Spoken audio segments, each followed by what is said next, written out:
When I was 25 and a half, I started a podcast. The goal? To review some of the newest and latest movies, along with some other stuff. With the help of my guests, I was able to do this, but there were dark forces tampering with my podcast, and with me. They called it an improvised podcast for some reason. I eventually found help in the form of myself. Yes, the me from a universe where the movies I reviewed got delayed. Apparently, my podcast made it to his universe. I know now that it is my duty, for the good of that universe, nay, the multiverse, to keep recapping and reviewing these movies, to hold listeners over until they could eventually see the movies as they were made in their world. For some reason, they come out differently in my world, but it's kind of entertaining that way. My name is Steven Schinder, and this is Delayed Replay.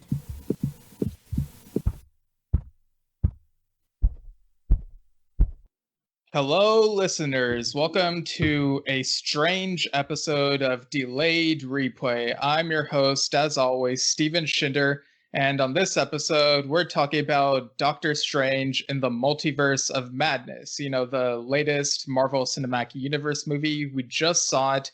Joining me on this episode, you've heard him on a few recent episodes. It is Mr. Multiverse. How are you? I'm good. Good to hear. Yeah, I never know what to. I never have anything clever to say. Just let you know. Yeah, that's fair. Like before recording, like when we called each other, you're like, "How are you?" And I was like trying really hard to remember what I've been up to recently, and it's like, yeah, it's not a really good question when you really think about it. But yeah, so delayed replay, Stephen Strange in the Mr. Multiverse of Madness. Yeah, I got that joke out of the way. So we can move on from here. So yeah, I guess we can go ahead and start the episode by sort of going through our previous experiences with Doctor Strange, the character. So what have been your prior experiences with him? I've been a fan of the character for since time immemorial, like even before like the character was big in big in the movies. It's actually kind of funny. Like I remember talking with a friend of mine, Dan Torrey. We were talking about the ideas for a Doctor Strange movie, and we were like, wouldn't it be so cool if Benedict Cumberbatch was the guy they had to play Doctor Strange? And lo and behold, I was right. I'm pretty sure everyone called Benedict Cumberbatch to play Doctor Strange, but like, yeah, I'm still taking that W. Nice. Yeah, like I remember a couple years before the movie came out and before like the casting was announced, lots of people were fan casting him in the role, and like I was kind of like eye rolly about it because like Cumberbatch felt hit and miss to me at the time. Like I thought he was really good in Sherlock, good as the voice of Smaug, and but I wasn't really into his role in Star Trek Into Darkness. Like that was, yeah, they should have done better with that movie. But then I saw The Imitation Game, and I was like, okay, yeah, he's a great actor. I'd be totally fine with him playing Doctor Strange, and I think he's done a pretty good job. When I first found out about the character, I feel like maybe I've told this story before of like 2006 was when I got into like the larger Marvel universe. Like I'd watched the Spider-Man movies, but Marvel Ultimate Alliance was the video game that introduced me to like this wide array of superheroes. It's like, whoa, they're all in the same universe. And of course, Doctor Strange is one of the characters in that. His headquarters ends up being like the main menu place where you like walk around before going on missions or whatever. And I did see the animated movie at some point, Doctor Strange Sorcerer Supreme. Have you seen that one? I've seen it like once, and I was like, I do not like this.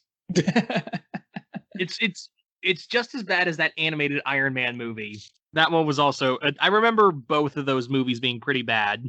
Okay, yeah, I watched because those came out around the same time as like these two Ultimate Avengers animated movies. I think I watched the second one of those before the first one, but like on one of those there's like a preview of Invincible Iron Man, I think, or whatever that horrible animated movie was called.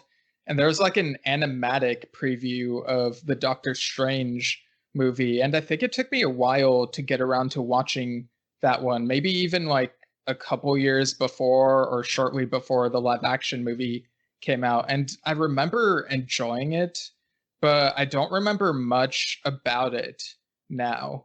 Recently, I finally got around to watching the 1978 TV movie, which was pretty boring. I don't know if you've seen that one before. Um, but it's kind of like the Star Wars holiday special in that it came out in 1978 on CBS. It's an hour and a half, and it's like when you watch it, you're kind of feel like you're wasting your time. Like most of that movie felt like a generic hospital show. It's not until like 55 minutes in that strange stuff starts happening, and it's like strange stuff. Yeah. And it's like they're limited by the effects at the time, so it's like the most they could do is like Doctor Who intro type of stuff. And yeah, there's like not much personality to the characters in that. So by comparison, the MCU Doctor Strange movie from 2016 is significantly better. I remember being impressed by the visuals the first time around, although the second time around I was like, ew, these like effects they kind of make me feel uncomfortable. Like I wasn't appreciating them as much the second time around, but like compared to that 1978 movie, it's like, yeah, this is totally a lot better. So what were your impressions of the first movie when that came out a few years ago? I enjoyed it. I thought it was I know some people saying, "Oh, it's generic," and I'm like, "Where?" I don't well, I mean, like, some of the MCU humor does kind of kill some of the dramatic moments, but it's not like ad nauseum with some other Marvel movies. I especially love, like, there's a lot more human element to this, there was to that movie. I really liked it. That's one of the Marvel movies, whenever I think about, I want to watch a Marvel movie, it's one of those, like, four that I usually go back to the most. The other three being Infinity War, Civil War, and Winter Soldier. Mostly Captain America stuff. Yeah, I kind of understand the criticisms how like it does have its own unique elements, but I do understand how people felt like this kind of feels like his backstory is like an Iron Man do-over type of thing. And I do agree about like some of the humor. Like thinking back, it's like the part where like I think he's like trying to run somewhere and like the music stops and like the cape is like tugging him in another direction or something. And it's like, yeah, that kind of killed the momentum of the scene. But other than that, I thought the first film was well executed for the most part. Yeah. And like the whole Dormammu, I've come to bargain thing became like a really fun meme for a little while. Although I haven't seen that in quite some time. I feel like he's played a really pivotal role in the other movies as well, like Infinity War and Endgame. And it's been really cool seeing how he was also in Ragnarok, right? They reused that post-credit scene. It's kind of par the course for Doctor Strange. He's usually used as a support cast in most comics when he doesn't have a ongoing at the moment. He usually plays like a big character in like other people's books. That's par of the course. So him being a pivotal role in major events, that's another Tuesday for a Marvel Comics Strange story. I've actually heard someone say that like the Marvel Cinematic Universe should have just ended with Avengers Endgame. But then I'm like, wait, and leave that post-credit scene at the end of Doctor Strange's first movie dangling? Like that makes no sense to me.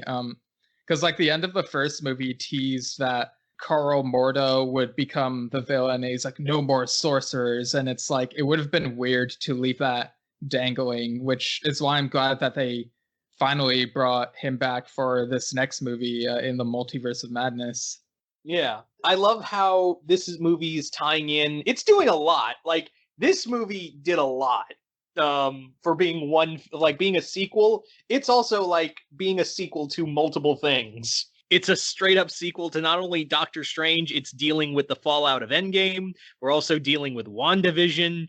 And yeah, we're bringing in another new character into the MCU. So this movie does a lot.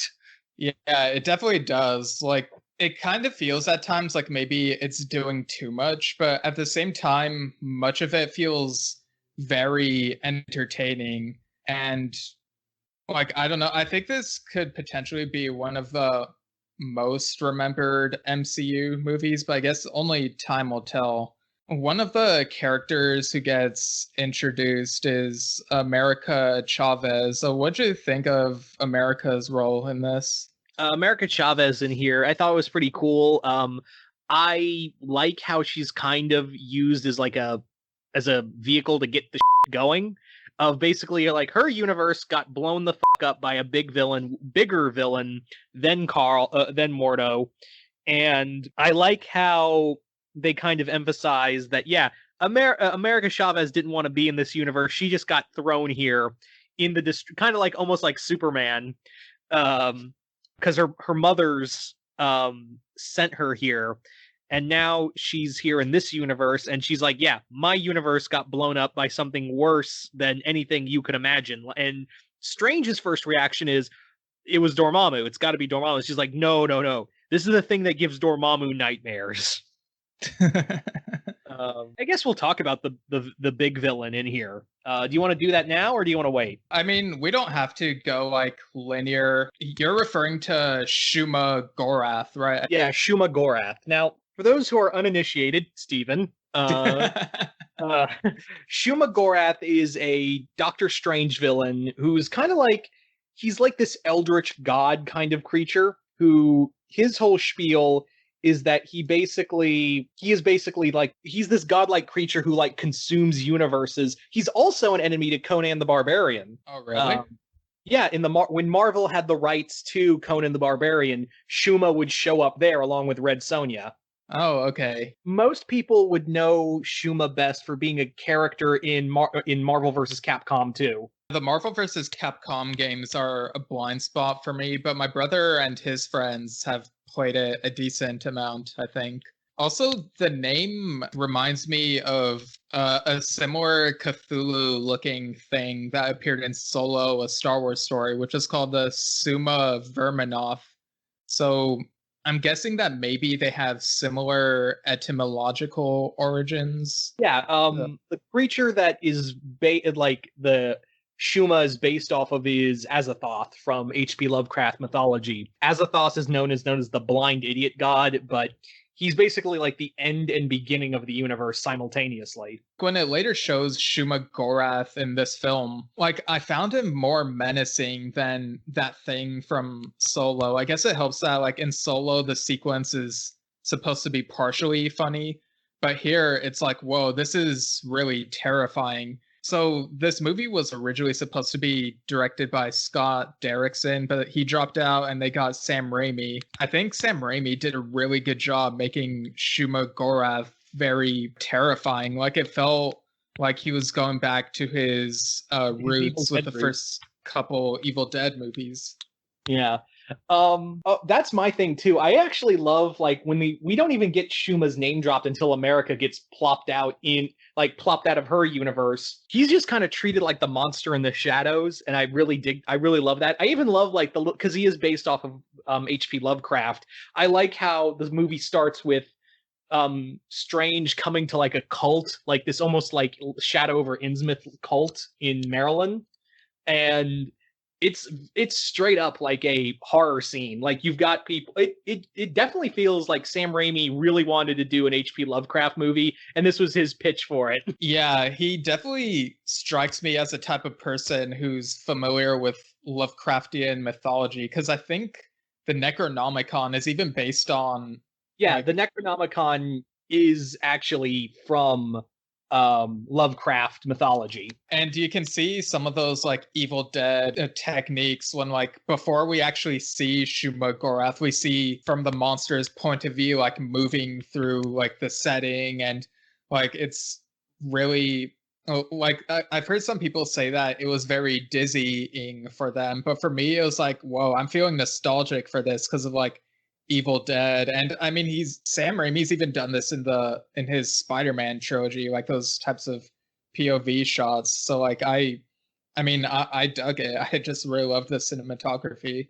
Oh yeah, this is Sam. A lot of people forget that Sam Raimi, his start was horror, and a lot of people forget that. And it's nice to see him come back to his roots. If it's even if it's superhero horror, I think he was the perfect pick for this movie to replace Derrickson. I'm glad they're still using like bits of Derrickson's script. I'm glad they at least gave him that. I also appreciate that Marvel didn't burn bridges with Derrickson so he could come back. Yeah, like if they ever want him to come back, like they could like work something out, I'm sure. So yeah, it's like that could be in the cards in the future. Like before this movie was like being filmed, like there were some concerns. Like I think when it was originally announced, there was like a miscommunication of whether or not this would be a horror film. And I think Feige or someone over at Marvel Studios kind of went back and said, "Oh, we meant that it'll have horror elements, not that it'll be a full-on horror movie." And then that sort of made some of us fans like kind of groan because, like we've said before, MCU has been kind of samey at times, but like I was surprised that like there's still enough horror elements to appreciate in this movie to make it like I kind of consider it a superhero horror film. Yeah. I will say that it does play heavy in the horror elements than most superhero movies, like because it's Sam Raimi. Like Sam Raimi basically went, "I'm Sam fucking Raimi. I'll do what I want, Feige." And Feige was like, "Damn, okay, just let him do his thing." Raimi has a lot of clout, so you kind of have to. Yeah. You know how many horror movies I produce, Feige? A lot. None of all of them are good, but I produce them, damn it. So yeah, it also explain. I also like how this movie tying in, going back to the Shuma Gorath cult stuff. This actually explains why Doctor Strange never knew about what was going on with Wanda in WandaVision, because he's been going around stopping this cult recently because these guys have been kind of amassed since the blip, like a new religion. And they're like trying to like they're trying to like worship their god, Shuma Gorath, and after the blip, they've been basically getting new recruits because you got to find a new religion when the world ends. Yeah, this really shows the ramifications after the events of the blip. Get out. I don't care if it's your podcast. I'm taking over now. This is just a Mr. Multiverse podcast now. Yeah, this is Mr. Multiversity. Anyway, so it makes like that's actually like a logical step. Like it would make sense. People who lost like the rapture essentially happened, and now people are like, "Oh, but why wasn't I taken?"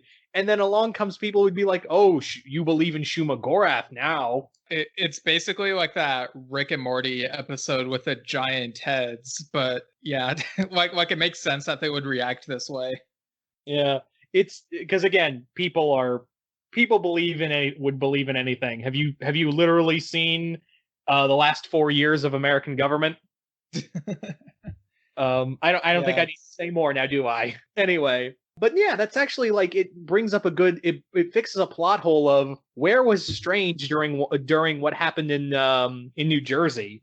And now it's like, oh, he's been running around stopping a cult from bringing an eldritch god into our plane of existence. Makes sense. Yeah, because in many Marvel cinematic universe stories, there's always that question of like, oh, why don't they call this person or that person? Like even as far back as Iron Man 3, you even had someone within the movie be like, hey, why don't you call the Avengers? And in Ant-Man, he's like, I think we should call the Avengers. But yeah, here like we have a good explanation. Like watching WandaVision, some people thought that Doctor Strange would appear at the very end.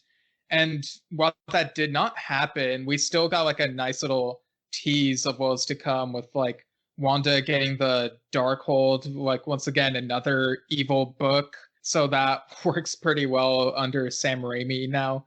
And how she's like trying to like get the twins back. And it's like, yeah, that's like we see now how WandaVision connects to in the multiverse of madness, how that we've seen it. Speaking of the Darkhold, I love how Raimi makes a nod to the Necronomicon with the drawings. Some of the drawings look like the pages from the Book of the Dead in the Evil Dead movies. Like there's like I was like, hey, I know that page.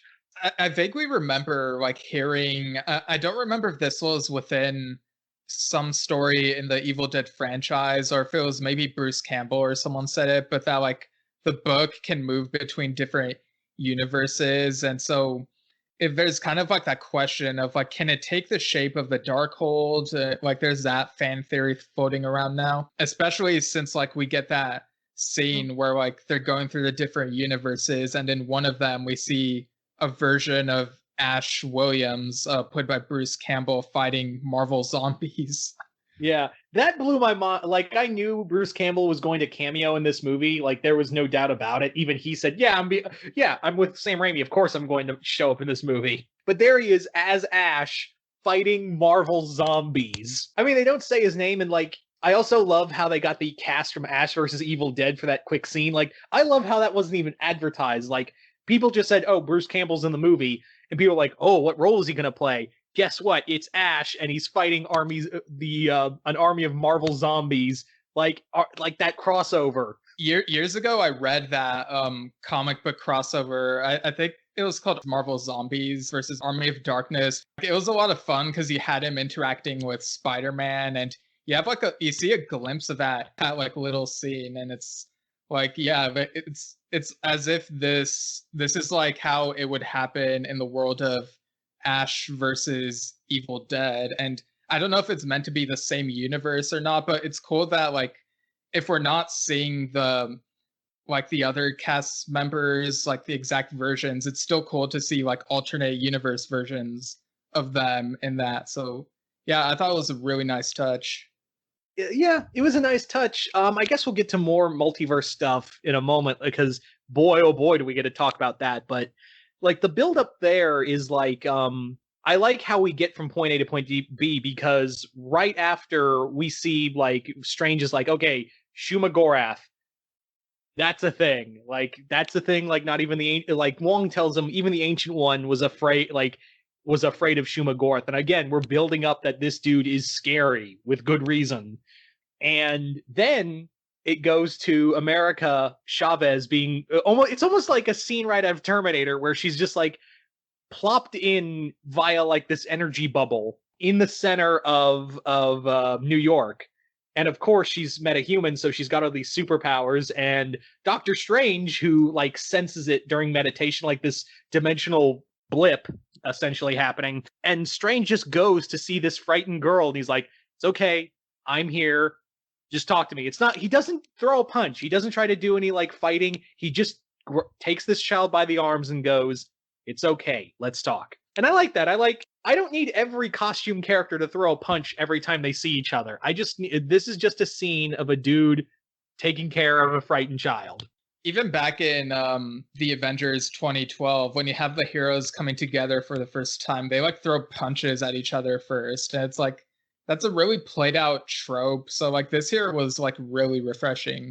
It's almost like just how like Batman said to Gordon, it's like, not everyone has to be a hero. A hero can be like a kid, like a guy throwing a jacket over some kid's shoulders, and just to let him know the world hadn't ended. And that's almost like the scene plays out here, because he puts the cloak around her and he's like, come on, let's talk. Let's just come with me. It's a sweet moment, because it's like superheroes being actual superheroes. I mean, not to say they haven't. I mean, like, I just like those character moments for superheroes is what I'm saying. Yeah, like sometimes, depending on the writer, they'll focus too much on the super part and not so much on the hero part. Like I remember recently there was like some post in some Marvel group where they didn't like that the heroes in TV shows like Falcon and Winter Soldier were like too human. They're like, oh, they need to be more super like in the comics. And it's like, I was like, oh, how dare they be more relatable, It's just stupid stuff like that in fandom sometimes. Yeah, it's like my favorite moments with Superman are not when he's like fighting a giant robot or stopping an alien armada. It's just like him going around. Like there's a fun scene in one of the Superman comics I own where Superman's just flying through Metropolis and some kids stick their heads out the window going, "Good morning, Superman," and he's like, "Good morning. Remember to have a good breakfast today, kids." It's those moments I live for superhero stories.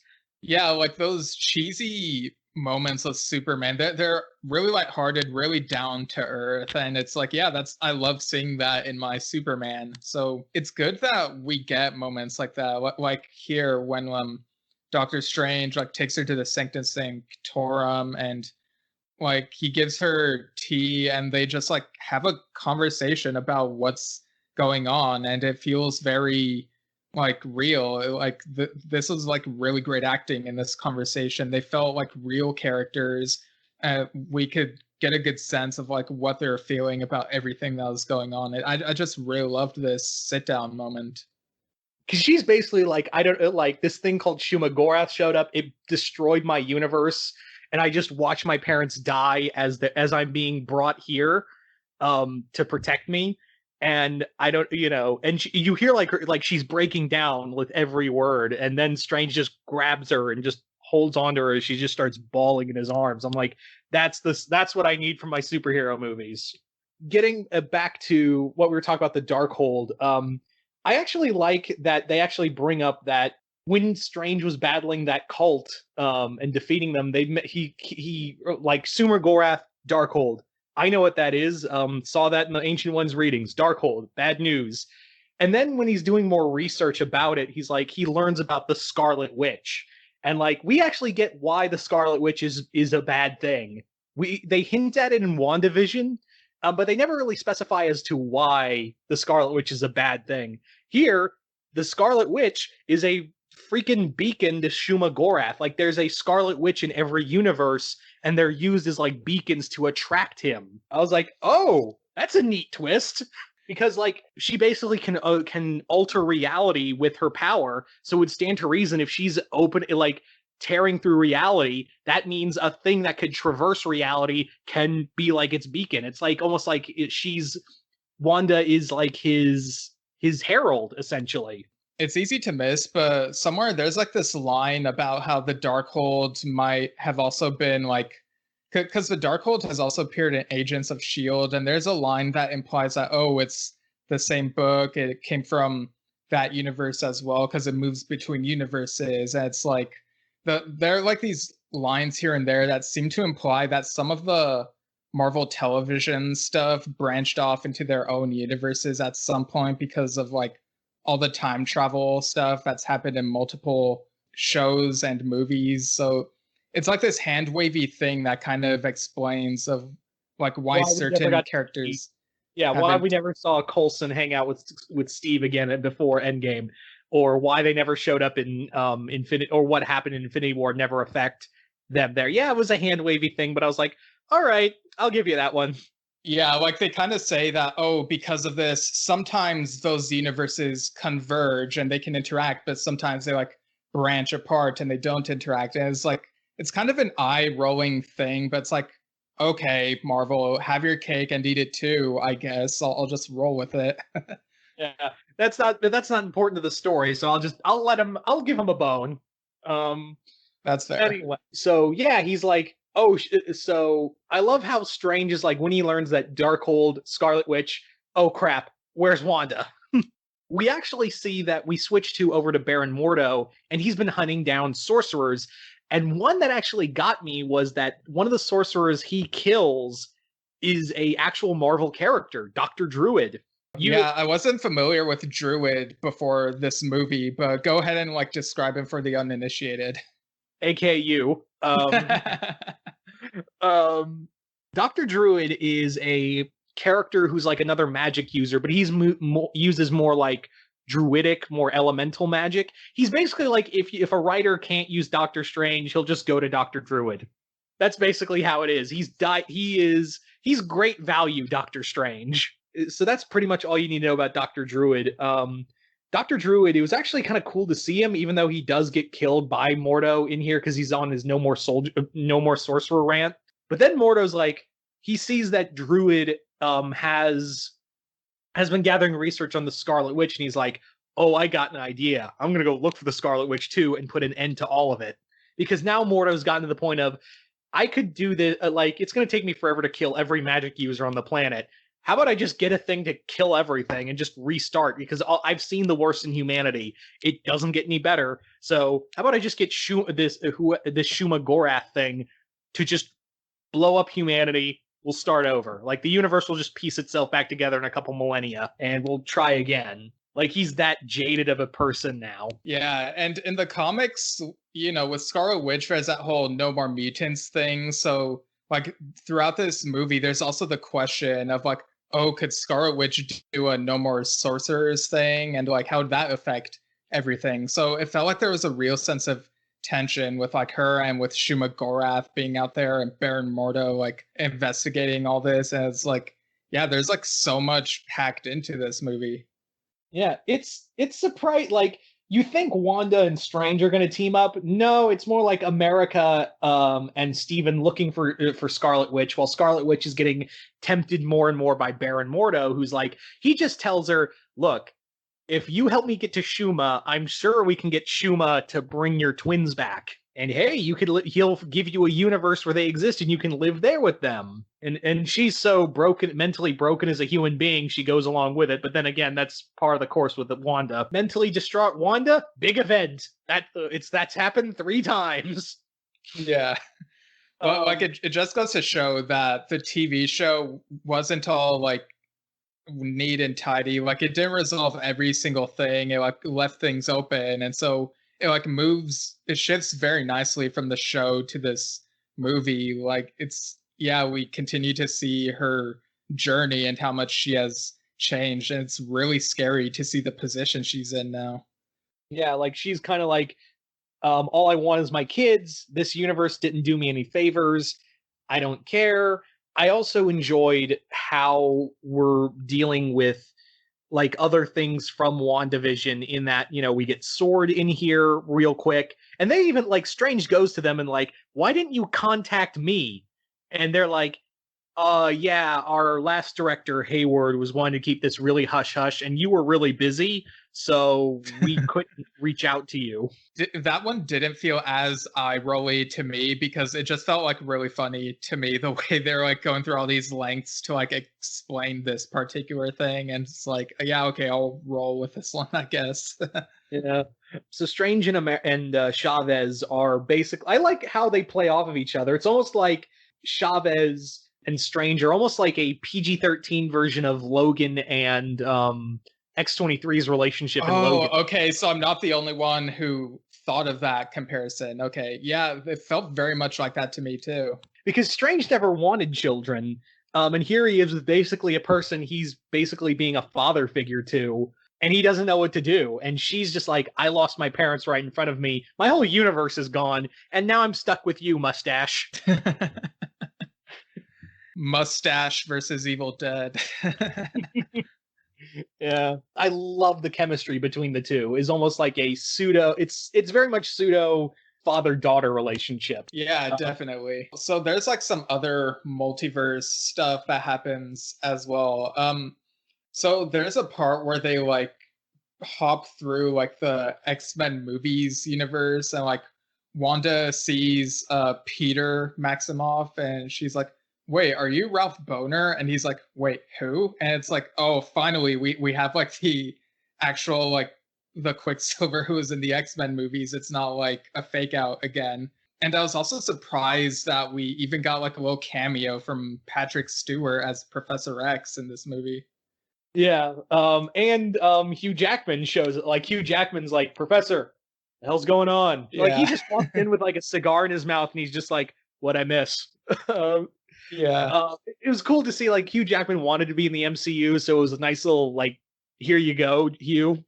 Here's another thing that blew my mind. We actually bounce into the Wesley Snipes Blade universe. Yeah, that was, like, so mind-blowing. Like, seeing him wearing the, like, outfit again, it's like, like we knew that we'd be getting a Blade movie with someone else down the line, but it's cool that we got like this pseudo introduction to the character in the MCU to kind of prime us or those uninitiated for like the new Blade who would be coming. So it was a nice little like last hurrah for like the Wesley Snipes Blade, because the third Blade movie is pretty bad. So it's like, yeah, you gotta give him like a good thing to end on, you know? Yeah. And I like how like it's just a brief scene of him. And actually this whole multiverse travel thing felt very much like the CW's equivalent to their Crisis on Infinite Earths with all the TV DC stuff. So here it's all the Marvel movie stuff. And I really liked that Chris Evans shows up as Johnny Storm for a quick moment. Yeah. That made me like Strange backs up and is like, Steve, no, Johnny. Okay. Yeah, and we even like hop through a universe where John Krasinski is Steve Rogers, and like that reminded me of when like back in the day there were rumors that he would be playing Captain America, which of course didn't end up happening, but like it was funny to have like that little nod in there, you know? Yeah. Oh, it was another fun one. Another one I really enjoyed. Oh, right. The scene where they get animated and they're in the 90s Spider-Man cartoon. Yeah, do you hear like the 90s Spider-Man theme song for like the whole version of it, like as they're turning into like 2D animated characters? And they even brought Christopher Daniel Barnes, the OG 90s Spider-Man, as Spider-Man in here for a quick moment. I'm like, see you in Spider-Verse, Peter. Oh yeah, that was hilarious. And I think the most surprising one for me was when they hopped into the universe of like the 1978 Doctor Strange movie. And so you had like an older Peter Hooton reprising his role, and Jessica Walter was back as Morgan Le Fay, because like she looks older now, and it's like, oh, she's like pretty much taken over that world as a result of the TV movie. And it was kind of fun seeing them like deal with the like consequences of that, trying to undo that for like a little chunk of the movie, like this Doctor Strange team up thing. Like as awful as that movie was, it was cool seeing this team up and how like the older versions of like Doctor Strange and Morgan Le Fay look more modernized, but it's like those same actors. And I think this was Jessica Walter's final film role. Like it was a nice touch that they said in memory of Jessica Walters in the end credits. I also like how this also pays homage to the other 70s and 80s. Like they basically say in this Doctor Strange moment, that all the other 70s and 80s Marvel stuff was all connected, like Red Brown's Captain America and Bill Bixby's Hulk, but they're all gone. Like Morgan Le Fay has killed them all. Yeah, and we also get there's even a version of the Ancient One that looks like more like the one from the comics. So it's nice that we get like all these. It's pretty much confirmation that like every single Marvel thing is like in this multiverse, even the on-screen stuff and like the animated and comic stuff.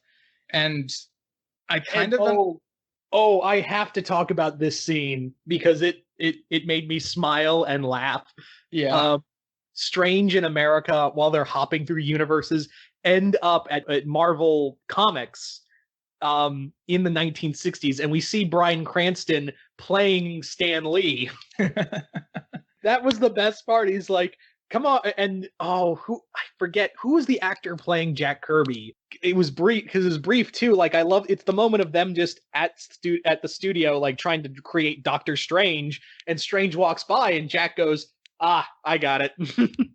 It was Edward Norton playing him, and it was weird because like he doesn't really look that much like Jack Kirby, but it's like why. Like that's because it was Edward Norton. That's right. I was just like, and it's been a while since I've seen Edward Norton, and it's actually nice to see him back in the MCU in a way. Yeah, they had him in like some really good makeup and like fake hair or whatever to kind of make him look like Jack Kirby, but it was really weird. I think that they even make a reference to like, hey, you kind of remind me of this other Doctor from back home, and it's obviously like a Bruce Banner reference because he played the first MCU Bruce Banner, but Yeah, that was like a nice little tip of the hat, I guess.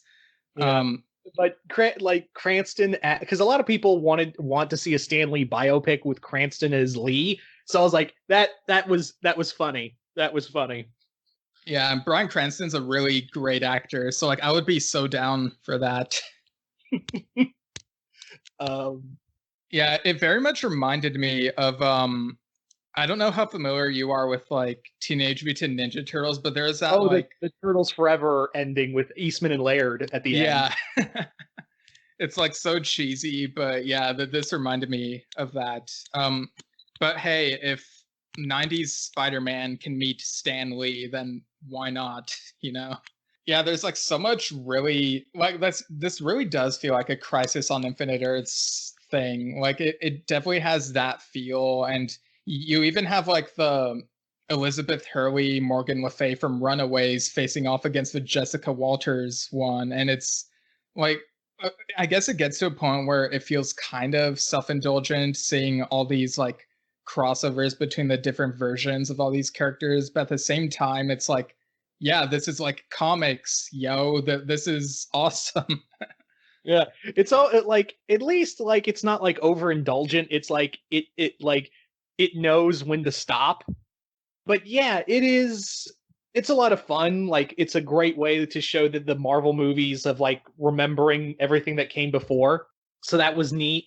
I think it was kind of interesting, but also kind of distracting how like at different points throughout the movie, Doctor Strange is like, oh, I gotta check up on someone. And like he's like, we don't see him check up on the someone, but he mentions that it's Peter Parker. And I guess that's supposed to mean that like Spider-Man No Way Home takes place during the events of this movie, and so like we'd have to watch that movie to see the other side of things, which is kind of annoying, but also gives you a good sense of when they take place in relation to each other, I guess.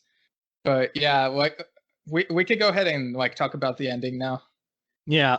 So the ending is that Shumagorath basically just shows up at the MCU universe.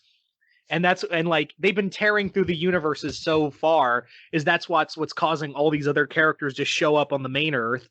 And Wanda realizes, oh shit, what have I done? And then Wanda dies. She dies destroying Shumagorath. Yeah, like I was like really shocked at how she just like rammed into Shumagorath, and like there's like it was like a fantastical looking explosion. Like it didn't look like a generic like fiery explosion. There was like some sort of cosmic aesthetic to it. I'm not really sure how to like describe it like without actually like showing how it looks, you know. But it looked really cool in 3D, I guess. Yeah. It was shocking. Mordo is still like Mordo's alive, but like his magic has now been severed because he was he was now borrowing magic from Shuma, but now Shuma's gone, so now he's gone. Like his magic is now like gone. And Steven says, you know, this is what you deserve because like didn't you want a world without sorcerers? So there's one less sorcerer now. I like that he offers America to stay with him. He offers America Chavez to stay with him at the end, but she's like, nah, I need my own space, so I need to figure out who I am, but thanks anyway, and I'll know who to call, you know. So I was like, aw, I was hoping for more like father-daughter stuff between them, because I was really liking that. Yeah, like it was a really good dynamic, and I was hoping that like maybe she could become like the sidekick or something. But then again, like I'm not super familiar with her, but I'm sure like Marvel Studios could make a good solo movie about her. I'm just not sure what they would call it, because you know we got the Captain America stuff, so like another movie with the America in the title might be kind of confusing. But then again, it's Marvel, and they could be like, yeah, we don't care, people will see it anyway, and just they can give a good idea of what it would be about just through the marketing and the trailer, I suppose. Yeah. And then we cut over to like the end of the movie, not credits. This isn't an end credit scene. I mean, an after credit scene. Wanda's twins showing like back on Earth, and they're just like hanging out with back in Pleasant View, and they're just like, oh, we're home. So it's like, oh yeah, you're totally like the next. We're building more and more into Young Avengers. That moment, like, it broke a lot of like viewers' hearts seeing that like they're back, but Wanda is gone. It's like, whoa, what's gonna happen now? Like, especially when they like find out what happened to her. But yeah, like I think you have a good point. It's probably building toward Young Avengers, along with like all these other younger characters that are introducing, I guess. Yeah. So for end credits, we actually got two more. We actually got like two as always. So the mid credit scene is Mordo, back to being powerless. And then along comes the Mandarin and he's like, "Hey, you want to roll with us at the Masters of Evil?" So we're building to that now. Again, we're still building to that, like from Shang-Chi to here. Yeah, it was very bold move because this was the next movie after Shang-Chi. But I guess by now they expect that, oh, enough people have seen Shang-Chi to know what's up. Like, because, like Marvel has such a huge consistent audience. So, like, of course they would have seen Shang-Chi, the majority of them anyway. And so it really ties very well into this ending, and like the whole Masters of Evil thing is something that people have been wanting for a while, and it's like really satisfying to see that that's finally coming together slowly but surely. Yeah. And then, oh my, that final end credit scene, that final after credit scene, holy crap, Tobey Maguire as Spider-Man in our universe. Like we see Spider-Man swinging around and we're thinking, oh, is this the Tom Holland Spider-Man? But then he takes off the mask and he's like, pizza time. And then it like cuts to black. Well, like his whole thing is like he's swinging around and then he's like, he takes off and he's like, where the hell am I? Yeah. but I know. I was thinking pizza time too. Right. Yeah. I was thinking of the meme that like someone like took the clip and then replaced the audio with pizza time because that's become such a huge meme. And there's some people who say that if you look closely at like the reflection on the building, you might be able to see Andrew Garfield's face. I'm not 100% convinced yet, but I'm sure Garfield will be in the like Spider-Man No Way Home movie along with Maguire, and it's like I'm really excited for that. Like, I mean, like, it was a cool scene, but like I'm still like, we did this right the first time. It's called Spider-Verse. We don't need a live action version of this. Yeah, but then again, I mean, Into the Spider-Verse, well, I guess you could make like the argument that like the Spider-Verse story has been done multiple times in other media as well. But yeah, I guess it's like the first movie version and it was done really well. But I am still looking forward to this, even if it's not as good. I think it'll still be fun seeing Maguire and Garfield interacting with Holland. Like, if just those interactions on their own are entertaining, then it's like, yeah, I'll be satisfied with the movie, even if it doesn't reach the high highs of Into the Spider-Verse. Are you surprised they didn't bring up Vision at all? Like the White Vision? Yeah, that was really weird because like with this being a WandaVision continuation, you would think they would have like mentioned him at one point. Yeah, but like not even a hint. Like you didn't even see him like go look for the kids or like go help to like save Wanda's soul. It's like, all right, did y'all forget that he flew off into the ether? Yeah, maybe someday we'll get a movie or a show that explains why he couldn't be involved in the events of this movie. I don't know. It'll be like such a cop-out thing, I bet. But hey, it happens sometimes, so I don't know. So what'd you think of Danny Elfman's music for this movie? It was actually pretty good. I've always liked Elfman can be very hit or miss with me, but here he knew what he was doing. Like he really plays that kind of gothic horror when we're in like those horror elements. Which I think some of his best work is Batman, but I think his best recent work is from the 2010 Wolfman, and it really shows like that version of that kind of gothic horror theme that Elfman was doing with Wolfman in here. Yeah, I love Danny Elfman, but I do think sometimes his soundtracks sound kind of too similar at times. If you're comparing like the superhero movies he's done, like Batman and Spider-Man, with like Tim Burton movies in general. I remember the first time I felt like he sounded really different was when Real Steel came out. I don't know if I can't remember if you've seen Real Steel before. It's like the Hugh Jackman movie with the fighting robots. Yeah, I've seen it. Yeah, and like that soundtrack felt really different from his other stuff, so it felt really refreshing to me. And weirdly enough, there's gonna be like a Rock'em Sock'em Robots movie with Vin Diesel in it. Like it's weird, like that announcement came out after like me and my friend Greg recorded the FastX episode of Delayed Replay. It's weird coincidence. Yeah. It's all about family. Punch. Yeah, the F stands for family. But yeah, like I said, Danny Elfman can feel like too much of the same at times. Like even in Oz the Great and Powerful, which is essentially an Army of Darkness redux. But I agree that in this Doctor Strange movie, he really varied his like what he's able to do, and it felt appropriately gothic, but also sometimes like appropriately heroic. Like it was a good marriage of those different ends of the spectrum. And like I think this is like one of his best soundtracks I've heard like for movies, and so it was like really great. Yeah, totally.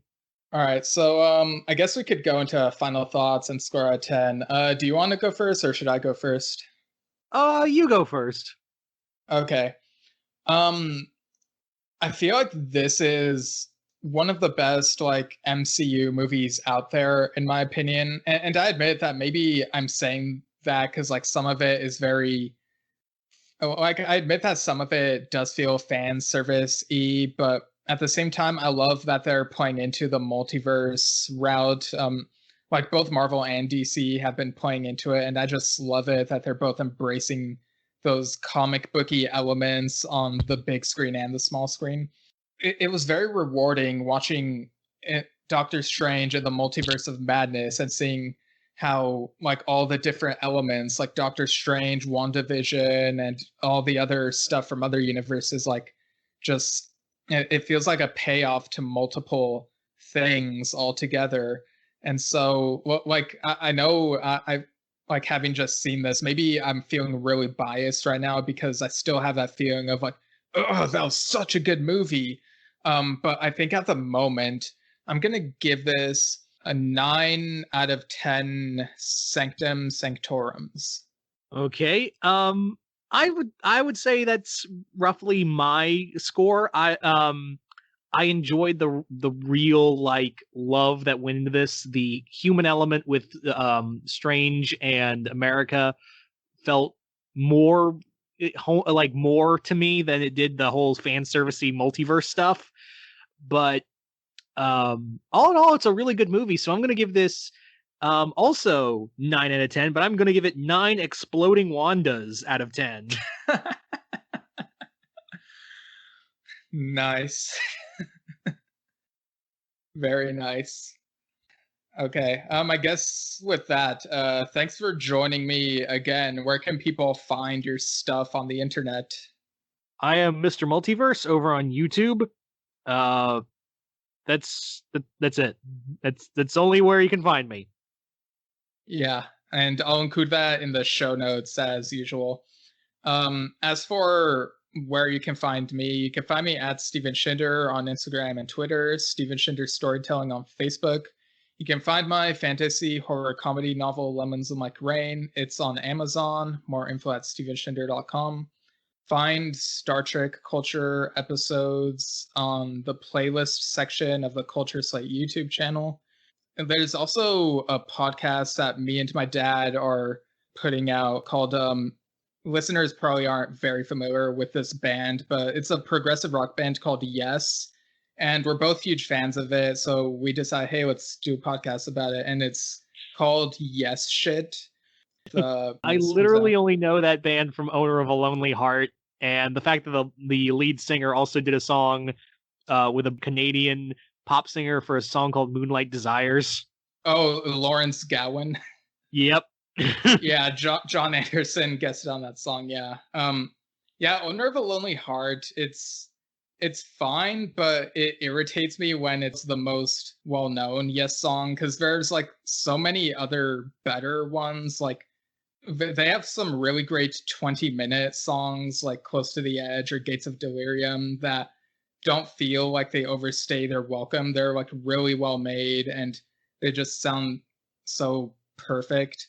They have like a really weird history, lots of different lineup changes and different sounds of different albums. And yeah, it's wild. So there's like a lot to talk about with them, hence the podcast.